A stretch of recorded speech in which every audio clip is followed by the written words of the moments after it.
Hola, hola, hola. Muy buenos días. ¿Qué tal, qué tal, qué tal? ¿Cómo estáis? Desde la Sierra de las Nieves, Málaga, España. Y para las personas que me estéis escuchando desde fuera, pues o buenas noches, o buenas madrugadas más bien, o buenas madrugadas, o cuando la escuchéis, que aquí será por la tarde, buenos días para vosotros. El tema de hoy es trabajo de sombras. Hoy me gustaría compartir con vosotros el fascinante mundo del trabajo de sombras. Sí, amigos, sí, esa parte oculta de nuestra psique, de nuestra mente, que todos tenemos, pero pocos se atreven a explorar. Prepararos unos minutos para el que quiera y así lo desee, realizar una pequeña introspección. También habrá humor, técnicas poderosas de sanación emocional, acompañados de nuestros protagonistas de hoy, Lizzie, la terapeuta intuitiva, Michael, el escéptico empedernido, y John, el alma en busca de redención. Bienvenido al lado oscuro. Tenemos galletas. Imaginaros o imaginad que vuestra mente es como una casa. Hay habitaciones luminosas donde invitáis a vuestros amigos. Y luego está ese sótano lleno de cajas polvorientas, con etiquetas como culpa, miedo, vergüenza, ira, mentiras, engaño, chismes, difamación de carácter, crisis de identidad, apoderarse de la identidad de otra persona, ¿no? Etc., ¿no?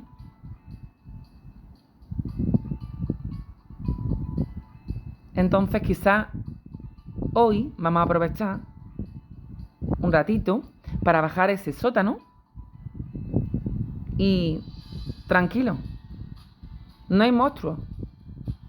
Lo que sí vamos a encontrar es esas partes de nosotros que necesitan ser vistas, comprendidas y liberadas. Lizzie abre la charla con una sonrisa, con una gran sonrisa. El trabajo de sombras no es para los débiles. No, señores. Amados amigos, el trabajo de sombras es para las personas que son fuertes. No son perfectos, pero sí quieren sacar su mejor versión. Así que, adelante, estáis todos invitados. ¿Qué es el trabajo de sombra? Amada Family, como hemos hablado en otro de nuestros posts, el trabajo de sombra fue creado, este concepto lo creó Carl Jung. La sombra es todo aquello que reprimimos o negamos de nosotros mismos. Incluye emociones como la ira, el odio, el resentimiento, la culpa, la vergüenza, la tristeza, etc., ¿no? Conductas como la burla, conductas como la mentira, el engaño, el robo de identidad, que es lo que hemos estado hablando. El robo de identidad ya hemos comentado en otro de mis posts, que es mandar perfiles falsos, mandar la imagen de otra persona y hacerse pasar por esa persona para engañar a otra persona. Pero para eso están los scripts y están evidentemente las pruebas para demostrar que es todo una pura mentira, ¿no? Simplemente para confundir, engañar o demostrar ante otra persona que esa persona pues es mala o que esa persona no es tan buena o que esa persona... Es decir, para mentir sobre el carácter y la personalidad de una persona. Vamos, para intentar arrastrar su nombre por los suelos, crearle mala reputación, etc., ¿no? Pero la verdad siempre sale a la luz, porque la mentira tiene patitas muy cortas. Como íbamos comentando, si nos vamos a nuestro ejemplo de Michael, que es otro de nuestros protagonistas de hoy, Michael confiesa que siempre se burla de los demás para sentirse superior. Lizzie le pregunta: Michael, ¿pero qué parte de ti se siente tan inferior y necesita disfrazarlo de sarcasmo para tener que herir a los demás de esa manera, ¿no? La psicología oscura se plantea preguntas como: ¿quién habita en tus sombras?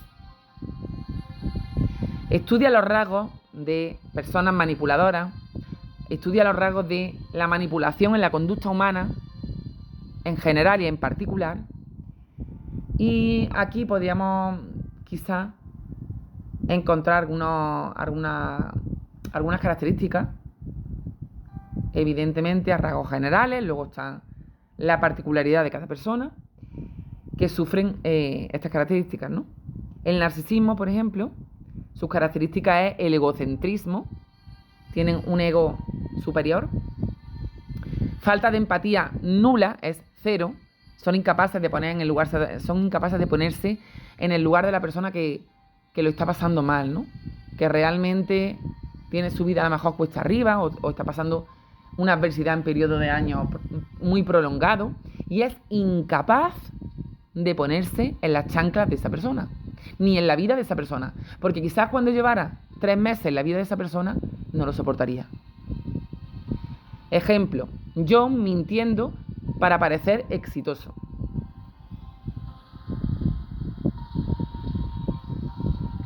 Si nos vamos al maquiavelismo, hay manipulación estratégica y Michael usa chismes para controlar a otra persona. Si nos vamos a la psicopatía, en la psicopatía hay frialdad emocional, hay impulsividad y aquí Lizzie enfrenta a un paciente que difama a otros sin ningún tipo de culpa ni remordimiento. Técnicas de PNL, la programación neurolingüística, ofrece herramientas para reprogramar estos patrones mentales.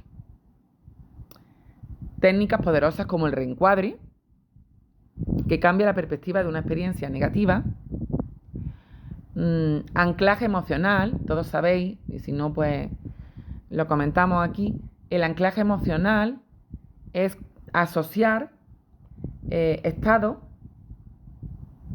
positivos a gestos o a palabras. O incluso un anclaje emocional también puede ser asociar ese estado positivo a una persona, a una situación, a una circunstancia que tú has vivido y te ha encantado, ¿no? Y ahí creas ese anclaje emocional. Por ejemplo, una música puede anclarla a una persona, ¿no? O a un periodo feliz, o a una etapa feliz, más que etapa, a un periodo feliz que tú has estado viviendo y tú anclas ese periodo o ese suceso o esa situación especialmente feliz, tú la conectas a la música esa, ¿no? O a la canción esa, ¿no? Visualización guiada. Ahí podemos imaginar el encuentro con tu yo oscuro como un niño herido que necesita escuchar para poder sanar, ¿no? Actividades de nuestro trabajo de sombra. Podéis escribir cada noche, quien así lo desee, preguntas como ¿qué me molestó hoy de mi día, ¿no? Otra pregunta podría ser ¿qué parte de mí se activó al escuchar a esta persona, ¿no? ¿Por qué me siento identificado, ¿no? ¿Por qué me siento invadido, ¿no? Porque te sientes invadido por algo, ¿no? A lo mejor te sientes invadido porque esa persona saca tu lado oscuro, ¿no? Que es precisamente el que tú tienes que trabajar. Y eso pues te despierta ese sentimiento o esa emoción de invasión, que en realidad quizás no hay ni invasión, pero esa persona lo ve así o lo siente así, ¿no? Porque hay cosas de él que tiene que trabajar. Y la otra persona ha hecho de espejo de él. ¿Qué puedo aprender yo de esto? Sería otra pregunta. Si nos vamos a la actividad segunda, sería el roleplay con tu sombra. Lizzie guía a Michael en un juego de roles, donde él interpreta a su yo mentiroso. Y luego lo confronta con su yo auténtico. Es decir, ¿qué tengo que ver en mi yo mentiroso? ¿Y cómo puedo confrontarlo si esa persona no miente e intenta ser auténtica? Siempre sin copiar, ¿no? Sin intentar parecerse a nadie, ni vestirse como nadie, ni hablar como nadie, ni ser la copia barata de nadie, ¿no? Porque realmente ahí estarías con máscara, no serías tú. La actividad tercera sería meditación del perdón. John realiza una meditación donde se perdona por haber difamado a un amigo, por haber mentido y haber engañado sobre un amigo. O es más, por haber vendido por dinero a un amigo. O por haber vendido por dinero a una amiga, que es lo mismo, ¿no? Llora profundamente. Lizzie le dice, eso no es debilidad, eso es limpieza.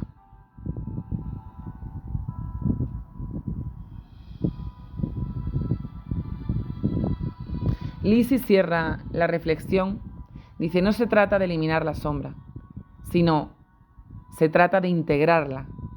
Porque cuando tú reconoces tu propia sombra, dejas de controlarte a ti y dejas de controlar la vida de los demás. La persona que es muy controladora, que le encanta controlar la vida de los demás, tiene un gran trabajo de sombra por delante. Porque es la primera que tiene que trabajar muchas partes oscuras de él, ¿no? Michael, antes escéptico, admite, mi sarcasmo era solo un poderoso miedo que yo tengo disfrazado. Y hoy ese miedo lo libero, lo perdono, lo suelto y lo abrazo.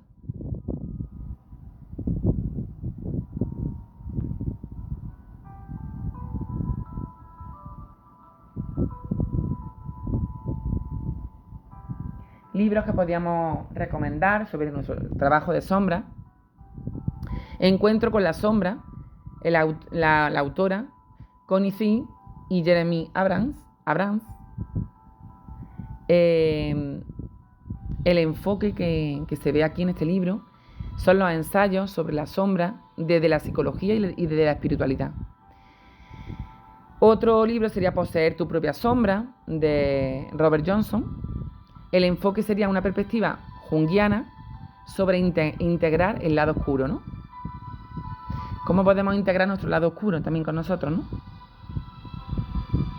Diario de trabajo de sombra, de Jessica Cross. ¿Qué actividades prácticas para explorar las emociones reprimidas? Es decir, ¿qué actividades prácticas podemos hacer nosotros para poder explorar emociones reprimidas? Este lo recomiendo bastante, de Jessica Cross, que hace un gran trabajo de sombra, este diario. Libera tus sombras, de Kelly Bramblett.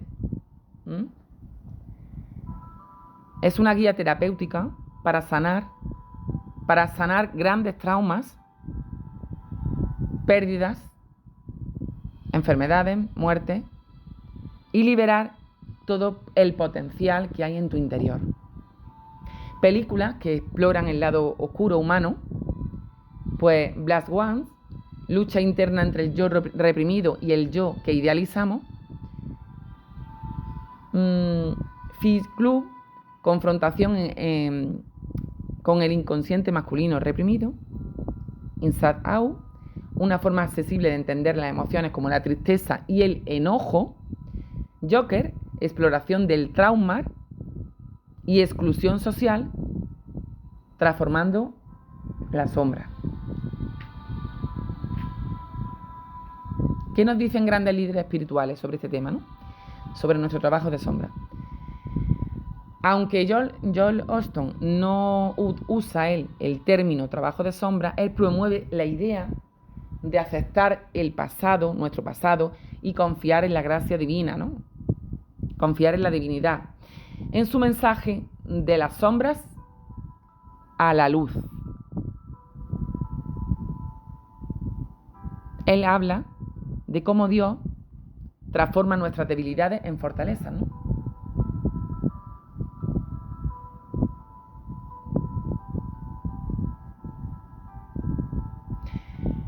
Billy Graham nos enseña que es importante reconocer el pecado, arrepentirse, porque su enfoque es más clásico, y recibir redención. En sus prédicas enfatiza que Dios no nos abandona, incluso cuando enfrentamos nuestras sombras más oscuras, como se ve en sus mensajes sobre la tentación y la restauración.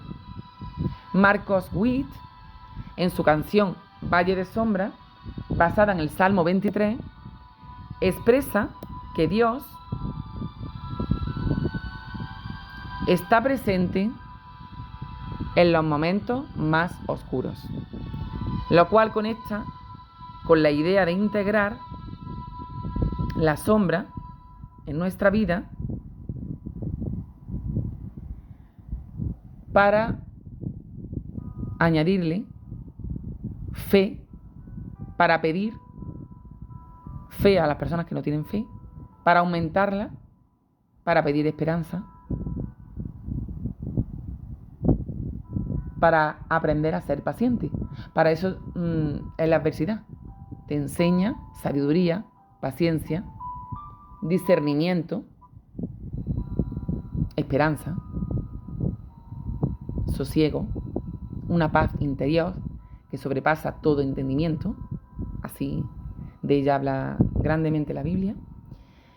Y Dante Gebel, en su predicción La sombra del miedo, explora cómo nuestros errores, sean del pasado, sean del presente, engaños, traumas, no nos descalifican ante Dios. Y como la lucha interna que alberga nuestro interior puede llevarnos a esa transformación espiritual profunda que necesita todo ser humano. La Biblia no nos habla directamente del trabajo de sombra, pero sí aborda el concepto de oscuridad interior.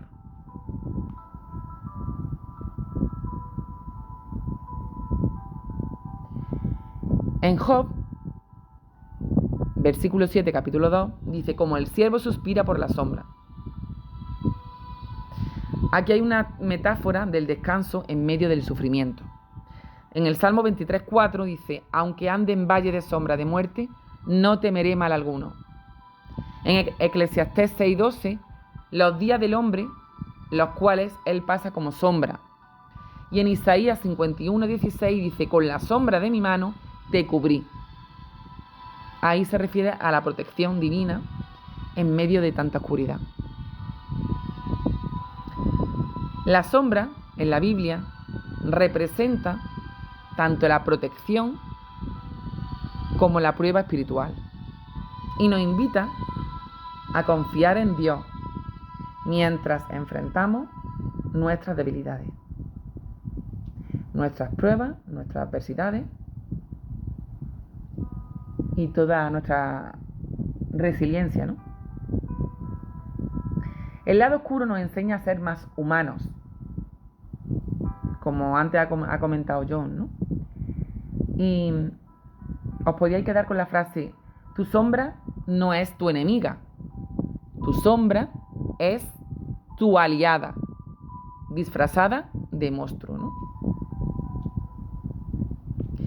El que quiera o la persona que quiera y que quiera indagar un poquito más, aparte de buscar los libros que he nombrado, que evidentemente podéis buscar otros, y podéis investigar por vuestra cuenta, lo que siempre digo, el que quiera siempre puede investigar por su cuenta y leer, escuchar audio, hacer formaciones, mentoría, etc., ¿no?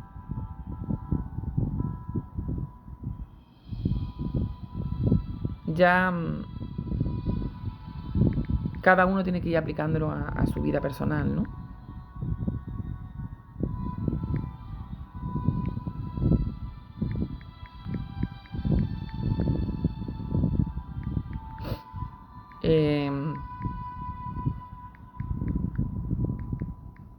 Me gustaría también ahora, si queréis,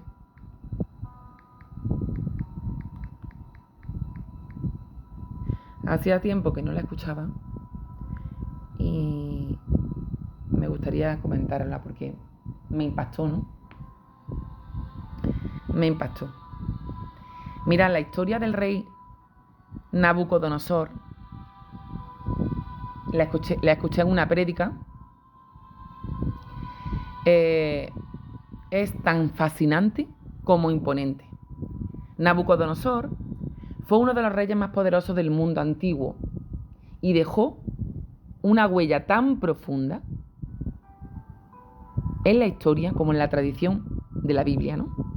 ¿Quién fue el rey Nabucodonosor? Segundo, ¿no? Mira, su reinado gobernó Babilonia entre el 604 a.C. y el 562 a.C. Su dinastía pertenecía a la dinastía Caldea, hijo del rey Nabopolassar, quien liberó a Babilonia del dominio asirio. Su esposa se casó con Amtis de Media, lo que fortaleció la alianza entre los medos y los babilonios.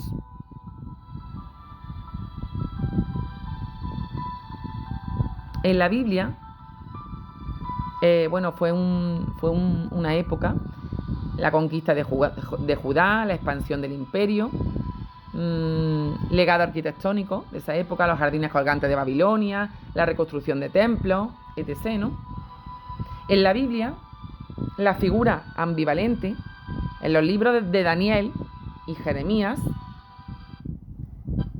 yo lo estuve leyendo en el libro de Daniel, aparece como un instrumento de castigo divino, pero también como un rey soberbio, que solamente pensaba en él, ¿no? Egoísta, que desafiaba a Dios. No creía en Dios, desafiaba a Dios. Estatua de oro, ¿no? Según el relato bíblico cuenta, Nabucodonosor, este rey, mandó construir una estatua de sí mismo y exigió que todos adoraran esa estatua, castigando con fuego a quienes se negaran, ¿no? Se dice que sufrió un episodio de locura en su último año, viviendo como un animal salvaje, según el relato bíblico cuenta. Su imperio cayó después ante Ciro el Grande, rey de Persia, y él falleció en el año 562 a.C., tras 43 años de reinado.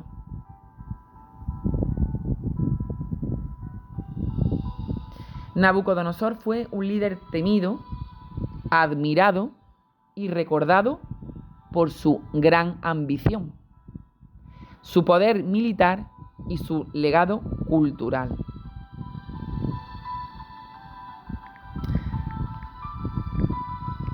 Dejo ahí la historia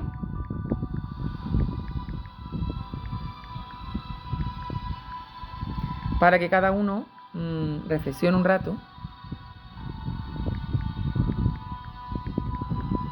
y llegue a sus propias conclusiones.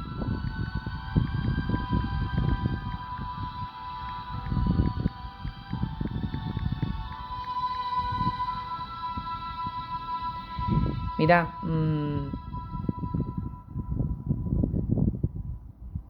el poder, si nos referimos al poder humano, el poder humano cuando se trata de ego, cuando se trata de orgullo, cuando se trata de poder, de ambición, pues no tiene límites, ¿no? Aunque los límites los pone Dios.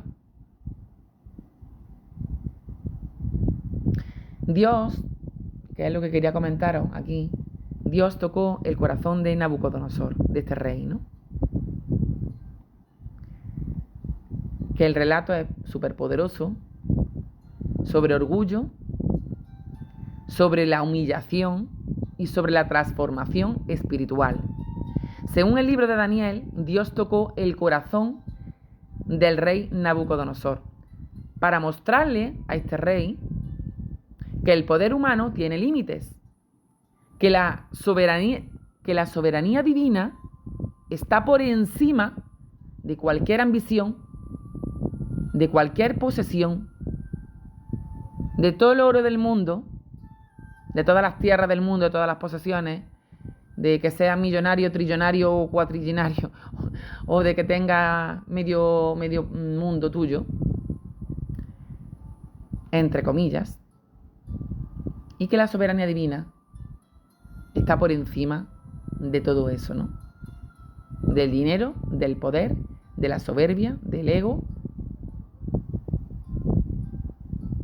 y de las posesiones, ¿no? Materiales o financieras, ¿no? Nabucodonosor se llenó de orgullo por sus logros y proclamó que Babilonia era de su propia grandeza, ¿no? En respuesta, Dios, ¿sabéis lo que hizo?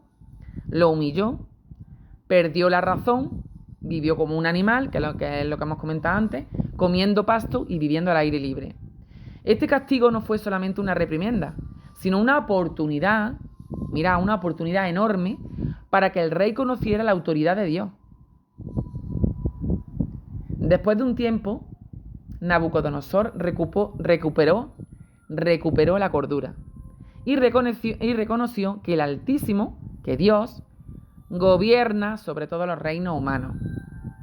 Esta confesión marcó un cambio profundo. Pasó de ser un rey arrogante a alguien que alaba y honra a Dios todos los días. ¿Por qué tocó Dios el corazón del rey Nabucodonosor? ¿Por qué pensáis vosotros que Dios tocó su corazón, no? Y él pasó de ser un criminal a convertirse en un servidor de Dios, ¿no? En un siervo de Dios. Para Dios no hay límites. Dios, cuando quiere tocar el corazón y la mente de una persona, la toca. Y da igual lo que haya hecho antes. Ya es una criatura nueva en Cristo a partir del día que Dios la toca.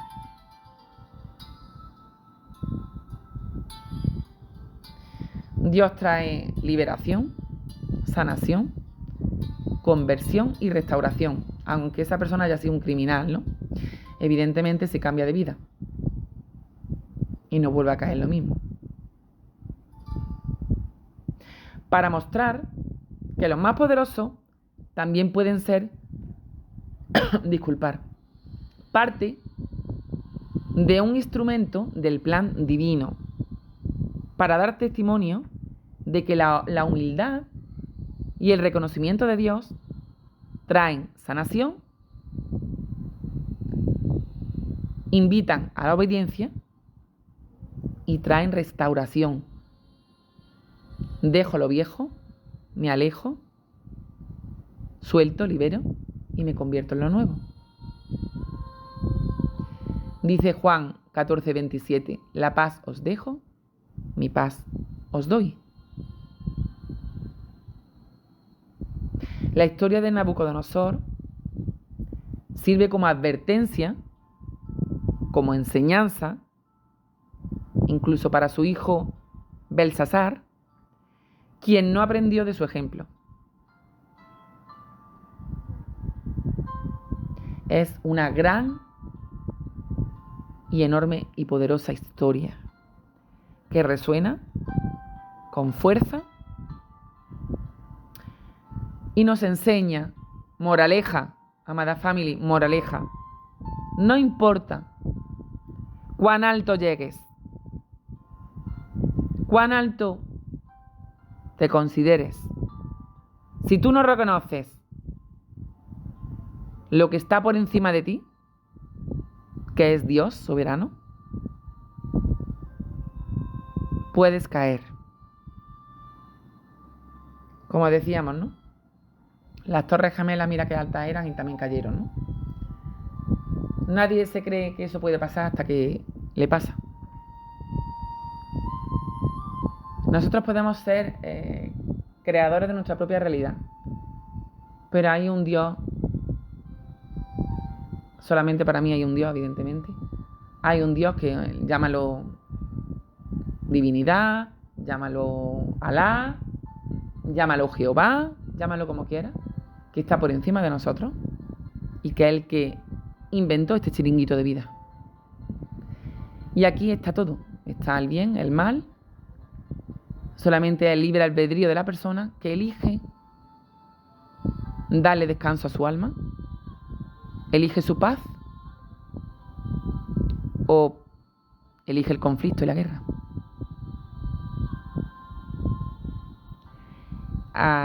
Hasta aquí, amada family, os dejo con esta reflexión y esta bonita música que os invita a relajaros, a meditar para la persona que lo quiera, a orar para aquellos que también lo quieran y a encontrar vuestra propia paz de espíritu. Chao, chao, chao y hasta la próxima.